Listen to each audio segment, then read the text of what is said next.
Kanbi haiba Thaujal haiba Allah gi mingda haujari. O thajabasing mateng thiyu khangjaraga amasung namaz sollaga. Tasengnamak Allah di khangjabasinga loinabibani. Hai ganu Allah gi lambida hatpi krabasingdubu sikre haina. Natte makoi hinglibani. Adubu makoina madu khangdabani.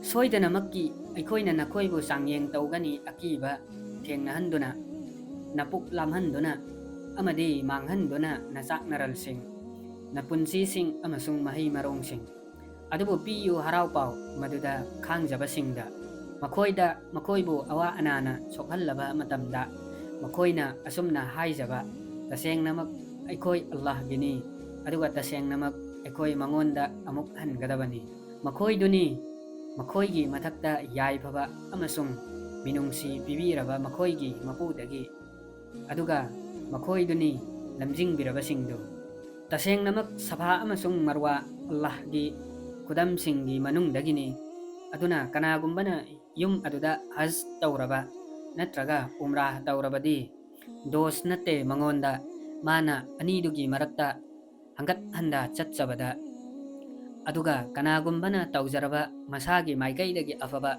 adu oirabadi tasengnamak Allah di hotna jamal singthana bibani khangbani tasengnamak lotsilibasingdu aikoina thadakhiba dalilsing amasung lamjingbu aikoina madubu mayek senghanbiraba matungda miyoibagidamak lairiktuda makoidu sap taurabani Allahna amasung sap taurabani sap taubasingna makoidu nattana makoiduna ningamdana onsanjaraklaba masabu sumthokjaraba aduga fongdoktuna khanghallaba makoina lotsilambasingdu makoidugidi onsinbigani aina makoida nungsina aidi ningamdana hanjarakpabu yabibaduni kanbi haibaduni